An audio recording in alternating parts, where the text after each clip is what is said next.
possibile con Iren. Con Iren puoi avere internet wifi a partire da 18,99 € al mese. Zero costi iniziali di attivazione.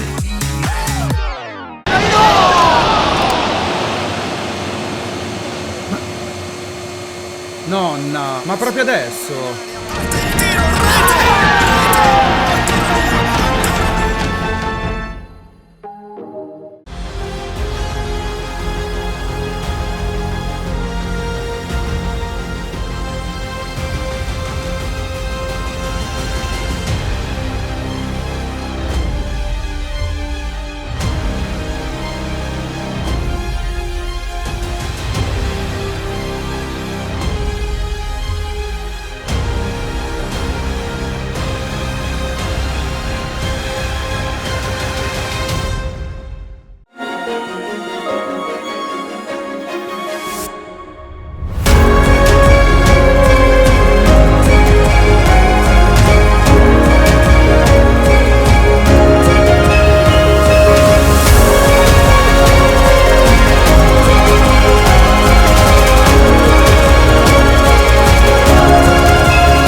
Hi Charles, can I call you Charles? Please do. Hi Charles. Most people call me a name that's much ruder than that. Well, I mean, many names that are much ruder. So please call me Charles. I'm afraid to ask. Okay, I'll make a little introduction in Italian, then I'll translate. Can we go through my routine of you go buongiorno Charles and I go buongiorno and we'll do as we said, the come stai and I go benissimo. Yeah, sure. A little bit of that. I don't speak very much Italian, but I'm not afraid to use the few words that I do know. Ilaria is going to teach me. Ciao Charles, come stai? Oh, bene, benissimo. E tu? Molto bene, grazie. Ah, excellent. Well, great, thank you. Un saluto a tutti i lettori di The Games Machine. Siamo qua con un'icona del videogioco, Charles Cecil, right? Absolutely, yes. And it's a pleasure, thank you. Ospite di Lucca Comics. Partiamo con l'intervista. Farò le domande in italiano, le ripeto in inglese, il Charles ci risponde in inglese, farò una brevissima traduzione della risposta di Charles. So, how are you in Lucca today? I'm really happy. Lucca is beautiful. There are wonderful people who are just really enjoying it, and the sun is shining. Yeah, it is heaven, absolute heaven. We are really lucky. We are really lucky, yes. So, I was hearing before you didn't ask for a cappuccino after 9 p.m., after 9 a.m. Well, no, I did ask for a cappuccino, but I knew it was bad. Okay. But the only thing I can say is that when I make pizzas, and I make really good pizzas, the Italians in my city of York say it's good pizzas. I never put pineapple on it because I know that is a terrible, terrible thing to do. Great. Italian approved. Yeah. Ci ha detto che ha commesso l'errore di chiedere un cappuccino dopo le 9 del mattino, ma a sua discolpa fa un'ottima pizza senza ananas. Okay, let's start talking about video game. Yep. And I'd like to start from the past. Do you remember what's your first game? Oh, I do, of course. It was 1980.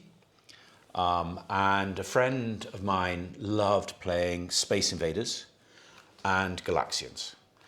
And Galaxians in particular is still a really, really good game. It's obviously the constraints of the medium, very little memory, but the rule set is simple and the complexity emerges from simplicity, which is the very basic of a great video game.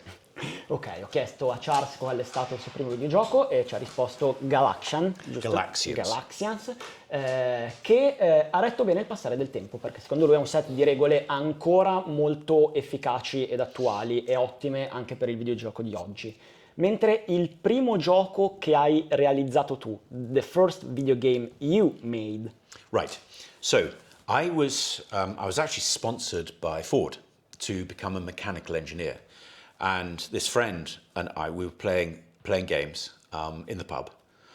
And one day he said, I've just started a little home computer games company.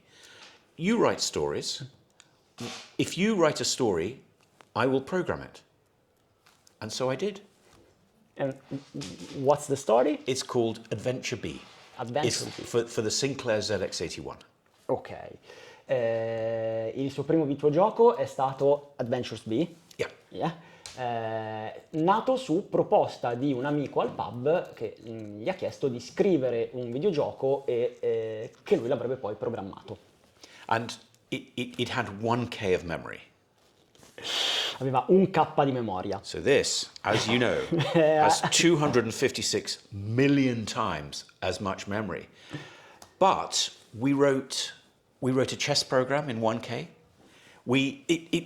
Obviously we didn't know any better. So to us this was extraordinary because this computer with 1K and its basic computer was the same power and memory as the computers that landed Apollo 11 on the moon in 1969. So just barely 10 years earlier, which is phenomenal. So it felt so exciting for us. Ok, quindi il computer su cui programmava all'epoca aveva 1K di memoria, ma è la stessa quantità di memoria che è stata utilizzata per portare l'uomo sulla Luna una decina d'anni prima. Quindi per l'epoca era oltre l'infinito, oltre l'orizzonte delle possibilità e si sono divertiti tantissimo a lavorare nonostante questi limiti. Poi sono arrivate le avventure grafiche. Then it was the point and click adventure. Yes, moment. so this was a text adventure. Yeah. And I wrote three text adventures. And that was during the golden age of British development, which was the 8-bit era with the Spectrum, the Sinclair Spectrum. And these were computers that had been designed by a Cambridge businessman called Clive Sinclair. And we were extraordinarily lucky that he happened to be English rather than anywhere else, because it meant that we were playing with computers. And we learned the language BASIC, which is a very basic language. And it was extraordinary, but it was very slow and it was very limiting. So we then could learn the absolute Z80, which is at the heart, the assembly language. Okay. And that was very complex, but it was really fun. And there was a community that came up of helping each other, discovering new ways, going in and doing things that the computer didn't expect, deep in the code. And we became very excited by very low level, very complex programming. And that's one of the reasons why I think British programmers were very good back in those days, because we had so little memory to actually play with. Ok, prima di passare alle avventure punto e clicca ci ha detto che ha realizzato 3 avventure testuali. All'epoca c'era una comunità di sviluppatori in Gran Bretagna che collaborava per aggirare i limiti tecnici della macchina. Avevano imparato a lavorare, a programmare in un linguaggio macchina, in un linguaggio macchina abbandonando il basic che era più semplice, per lavorare sul linguaggio macchina più complesso ma che dava loro molte più possibilità. What was it like to be a video game, a software developer in that particular era, in that golden age? Well, there were very few, and of course the market was very small. But it was phenomenal because there was a small group of people who were friends, because we didn't see each other as competitors. And we helped each other, and everybody innovated. Things moved forward so fast. And I remember a company called Quicksilver published a game called Ant Attack by Sandy White. And that felt like such a massive milestone. But we were competing with each other and driving ideas forward. Ok, erano un gruppo di amici, non c'era competizione tra loro, anche se il mercato era molto piccolo, ma era una continua sfida a innovarsi. Ha citato Ant Attack, un gioco che per l'epoca era una pietra di paragone, un qualcosa che non si pensava si potesse raggiungere. Hai citato Ant Attack chiamandolo col nome del suo autore. You called Ant Attack and... But it was by Sandy White. You named the man who made the game. Yes. It was an author era. Yes, yeah. Indeed. And yes, it was an author era, because the company that published it was Quicksilver, but nobody cared. And Quicksilver made all the money, but it was an author's era. That's a very good way of putting it. Ok, gli ho detto che era l'era degli autori, perché lui ha citato l'autore del gioco e mi ha detto sì, è vero, lo pubblicava Quicksilver, ma a Quicksilver non interessava relativamente, a Quicksilver interessavano i soldi, a noi sostanzialmente interessava di realizzare delle opere. E perché secondo te quel momento non si è sviluppato in un'industria più grossa? Why that movement didn't evolve in a big industry as happened in Japan or in the US? That's a great question. And I think the reason is quite simple, because we just loved what we were doing. And for us, it was fun. And what happened in the middle of the 80s is big American companies came in, and it moved from being about passion to being about money. And they had lots of money. Ok, sono arrivate le aziende americane a un certo punto negli anni '80 con un sacco di soldi, quindi il gioco è cambiato, non era più divertimento, si parlava di business e quando diventa business cambia tutto. And it was during that era that licenses, because arcades were so popular, licenses drove everything. And it didn't really matter if the license, if the game wasn't very good. If the license was powerful, then it would sell, regardless of the quality. So it was actually quite a depressing era, because it wasn't about passion, it wasn't about quality, it was about license and marketing.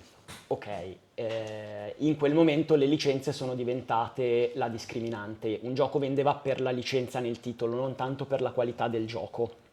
Ma tu hai trovato un tuo angolo in quell'industria.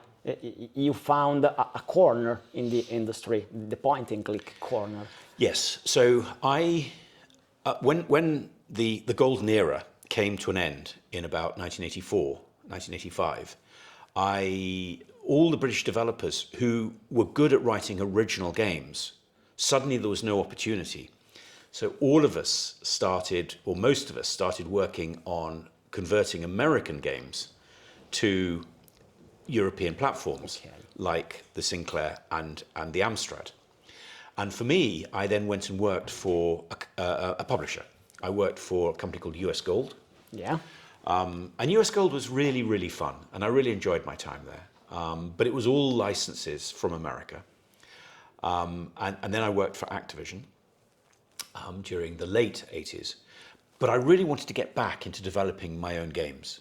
So when Activision 1 ran into trouble and started collapsing, I founded Revolution, but I was young. This is 1990, so I was 28. I didn't have any debt. I didn't have a house. So why not give it a go? Why not give it a go? And I was able to gather together a team of people who are pretty much the same. I mean, ultimately, it's like, we'll pay you if we can. And if we can't, then it might be next month or the month after. But these were also just irresponsible people who didn't have houses and didn't have mortgages.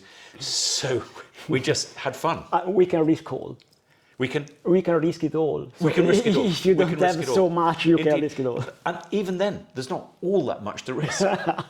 Ok, ha detto che ha lavorato un po' per US Gold e Activision, però si trattava di convertire prodotti americani per il mercato europeo.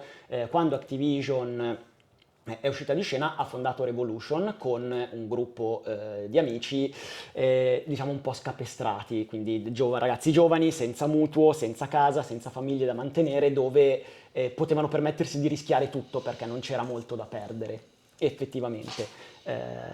Le cose però sono andate bene, quindi things went quite well, we can say.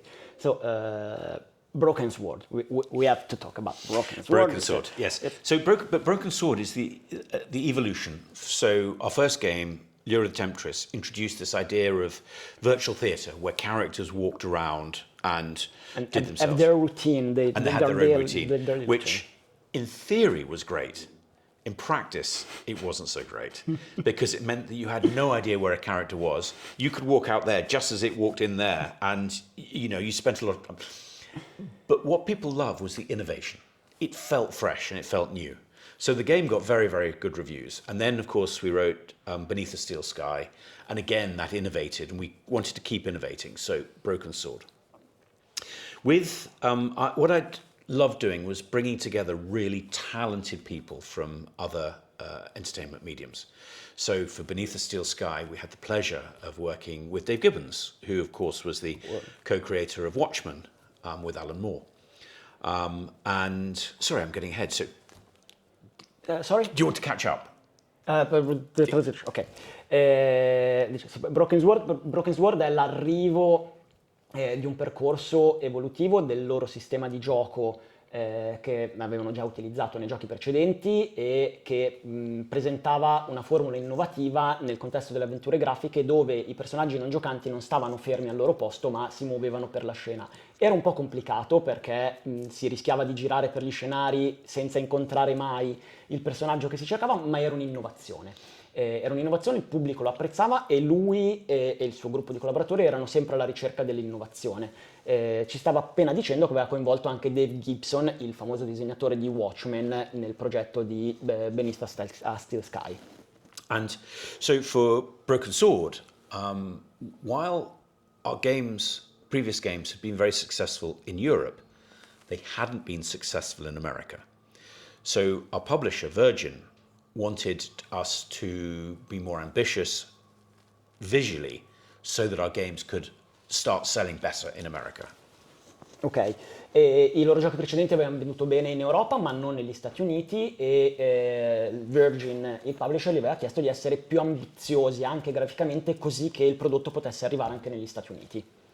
And I was very excited by the story of the Knights Templar, which was not known at that time at all. It was made famous by Dan Brown and the Da Vinci Code, who our fans are convinced stole all of our ideas. So our fans say that he must have played Broken Sword because of the similarities in the story. You know what he says? Ideas are in the air. Well, indeed. Ok, lui era molto affascinato dalla questione dei Templari, siamo prima del codice Da Vinci di Dan Brown, qualche fan addirittura sostiene che Dan Brown abbia giocato Broken Sword e abbia rubato l'idea, ma le idee sono nell'aria, come si dice. But of course that's a joke. I mean, I think it's great. Sta scherzando. But what was really exciting was to come across a really important and exciting historical group that had so many contradictions. The Knights Templar were, the greatest fighters, but then they gave to the poor, in theory. And this contradiction felt really exciting. It felt like there are many contradictions. Human beings have many contradictions. And this felt like one of the ones that had played out because, of course, they became very rich, and with the money came a degree of corruption.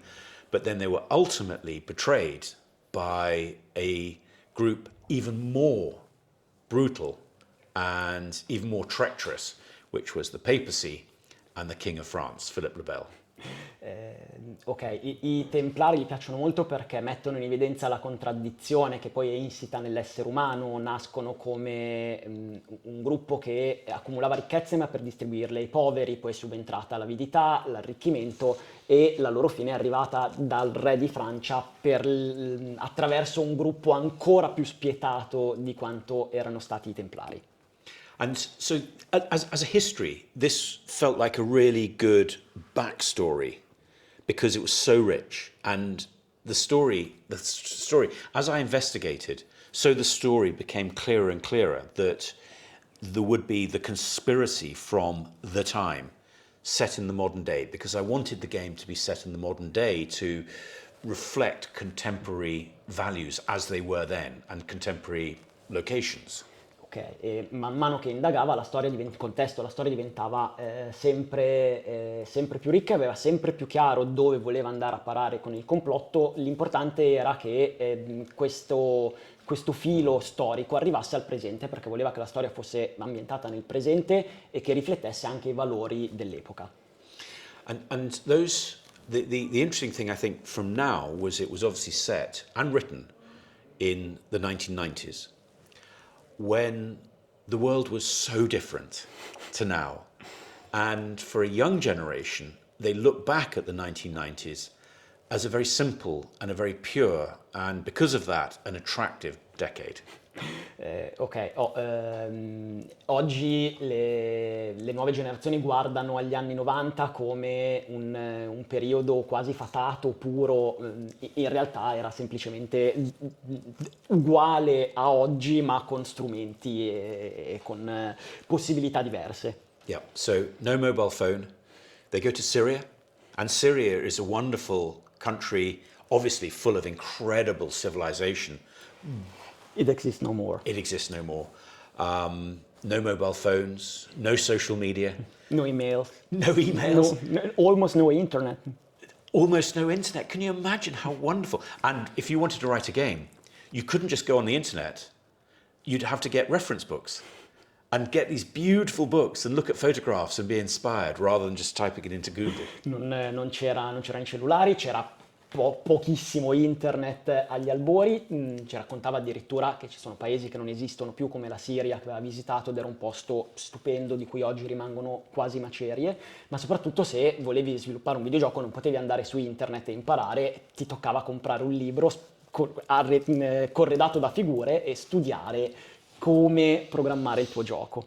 So I'd like to think that Broken Sword has a sort of, the characters have a base naivety that probably wouldn't work if the game was set in 2024.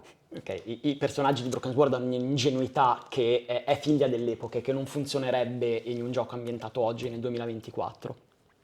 But you recently remade Broken Sword. Fans usually don't love so much remake, remastered version. They feel like the software houses are trying to steal their money a second time. From the point of view of an author, instead, what can you make with a remake? That's a really good What's question. the opportunity of a remake? Can I just say one thing, that Sure. the PlayStation version currently has a Metacritic average review score of 87%. So it has been very, very well received.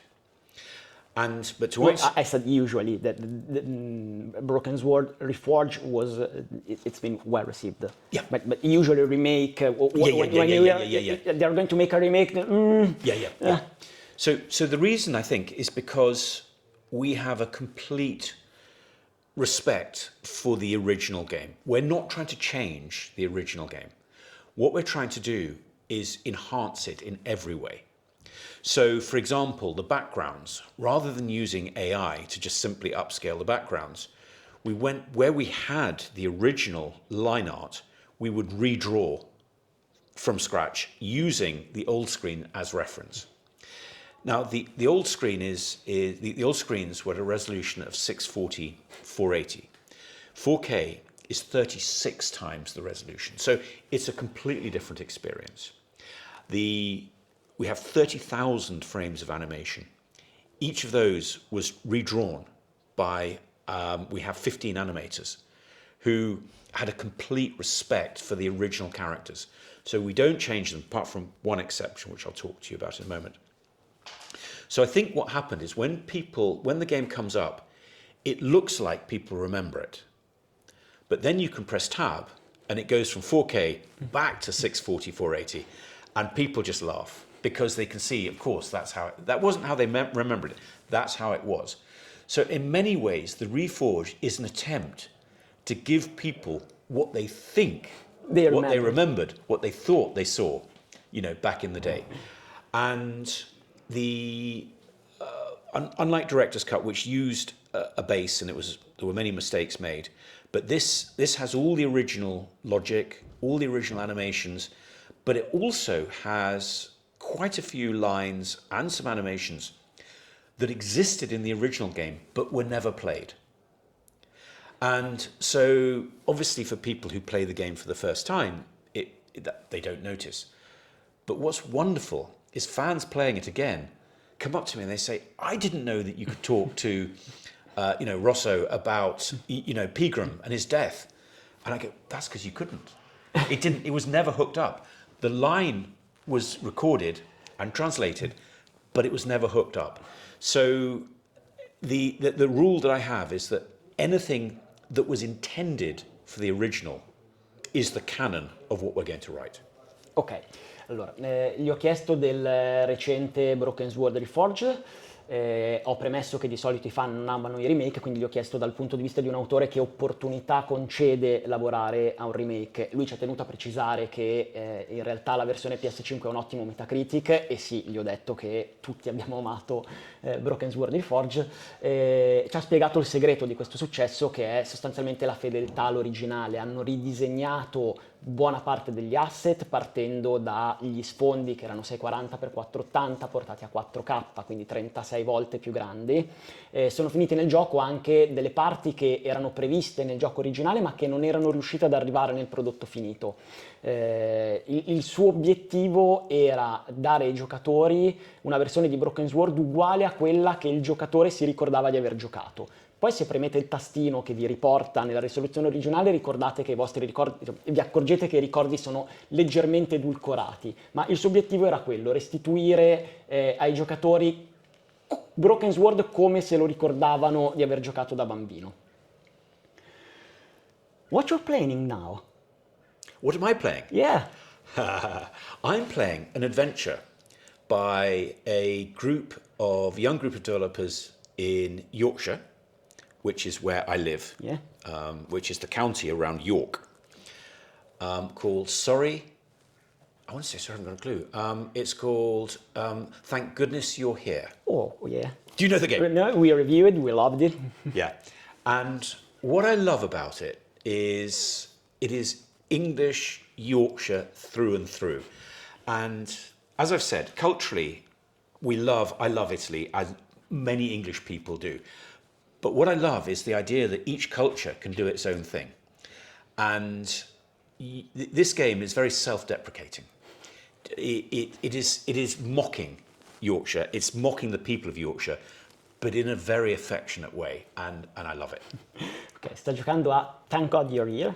Thank goodness you're Thank here. Goodness You're Here, scusatemi, che è sviluppato da un piccolo gruppo di sviluppatori dello Yorkshire, e lui adora il fatto che nel gioco sia entrato lo spirito autodissacrante dello Yorkshire. Lui adora, ha detto che adora l'Italia, adora la sua cultura, ma adora il fatto che i giochi riescano a rappresentare la cultura di dove sono stati prodotti. Hai parlato di IA, di intelligenza artificiale, dicendo che non l'avete usata per Broken Sword. Cosa ne pensi? You talked about AI. You said you didn't use it. We didn't use it. We used it for the voices. Okay. And we used it a little bit, but primarily it was the 15 animators hand animating and putting their human, because ultimately when you go from low resolution to high resolution, just things like eye movement and just facial expressions, you need human beings to do this. AI can't do it. Okay, ha detto che ne hanno usato un pochino di intelligenza artificiale per le voci, per altre questioni tecniche, ma non per le animazioni e i disegni, perché pensa che abbia un effetto un po' strano sulle espressioni facciali umane ricostruite. So you're not totally anti-AI. AI is coming. AI is coming. And so I think what we should do is we should embrace the elements that we feel have a morality, but at the same time, AI is a tool. AI is a useful tool, and human beings have creativity, and I think as long as you're not stealing other people's intellectual property, then use it as a tool. In our case, it was only a very limited value because we needed the passion of human beings rather than the cold upscaling of a computer. Ok, non è totalmente contrario all'intelligenza artificiale, è uno strumento, va usato con moralità, può dare una mano assicurandosi di non rubare quelle che sono il lavoro intellettuale di qualcun altro. Mi sembra di capire che siamo alla fine dell'intervista dagli sguardi intorno a noi, by how they're looking at us. I feel like we are near the end of our interview. I'm so sorry. No, me too, I was loving it. Last question. You wanna say something to your Italian fans? Oh yes, absolutely. I love the passion of Italians. And in England, or in Britain, we're moving more and more, and always have done, towards the Americans. And I find that the passion of the Italians so attractive. And it also means that Italians disproportionately love adventure games and love Broken Sword. So I would say thank you very much.